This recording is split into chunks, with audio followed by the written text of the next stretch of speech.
तो बरेली कैंट से कांग्रेस प्रत्याशी सुप्रिया एरन और उनके पति पूर्व सांसद और पूर्व मंत्री प्रवीण सिंह एरन समाजवादी पार्टी में शामिल हो गए हैं। एसपी अध्यक्ष अखिलेश यादव ने उन्हें लखनऊ स्थित समाजवादी पार्टी कार्यालय में पार्टी की सदस्यता दिलाई और इस मौके पर समाजवादी पार्टी ने ऐलान किया कि सुप्रिया एरन बरेली कैंट से विधानसभा सीट से चुनाव लड़ेंगी और एसपी नेता रामगोपाल यादव ने कहा कि एसपी अध्यक्ष अखिलेश यादव मैनपुरी की करहल सीट से चुनाव लड़ेंगे। एसपी अध्यक्ष ने कहा कि 22 में बाईसाइकिल का नारा साकार करने के लिए एसपी आज जो संकल्प लेती है। उन्होंने ऐलान किया कि समाजवादी पार्टी की सरकार बनने पर 22 लाख युवाओं को आईटी सेक्टर में रोजगार देंगे और इस मौके पर एसपी ने संडीला के पूर्व विधायक स्वर्गीय महावीर सिंह की पत्नी रीता सिंह को भी संडीला से टिकट देने का ऐलान किया।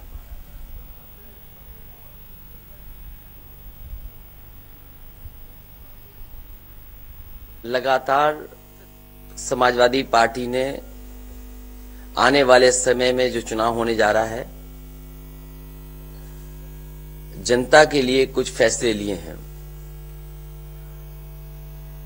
सबसे पहले नया साल जब शुरू हुआ था, समाजवादी पार्टी ने तय किया था, उस नए साल पर पहला संकल्प था कि उत्तर प्रदेश में 300 यूनिट फ्री बिजली दी जाएगी और साथ ही साथ किसान के लिए सिंचाई मुफ्त होगी।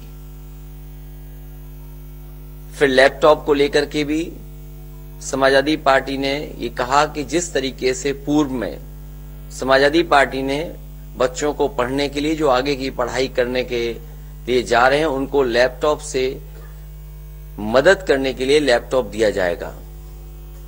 और वो स्कीम ऐतिहासिक स्कीम थी। बड़े पैमाने पर नौजवानों को जो आगे की पढ़ाई पढ़ रहे थे उन्हें लैपटॉप दिया गया था। और आज भी इतने वर्षों के बाद जब हम लोग गांव में जाते हैं, किसी मोहल्ले में जाते हैं, तो वो लैपटॉप देखने को मिलता है। एक एक लैपटॉप की एक कहानी है। अगर हम पूरा देखें कि उस लैपटॉप से क्या क्या पढ़ाई में या रोजगार में या नौकरी में मदद मिली है, एक एक लैपटॉप की अपनी कहानी है। परिवार में किस तरीके से न केवल बच्चे ने, बहन ने, भाई ने, परिवार के सब लोगों को मदद मिली है। इस तारीख है और समाजवादी पार्टी का जो नारा रहा 22 में बाईसाइकिल, नौकरी रोजगार संकल्प श्रृंखला में प्रथम संकल्प आईटी सेक्टर में। ये अभी सरकारी नौकरियों में कितने रिक्त पद हैं, पुलिस में कितनी भर्ती हो सकती है, वन विभाग में कितनी हो सकती है, या और जगह सरकारी नौकरियों की बात नहीं कर रहा हूं मैं। अभी गैर सरकारी और कितनी नौकरियां आएंगी उसकी बात नहीं कर रहा मैं, और सेक्टर्स की बात नहीं कर रहा।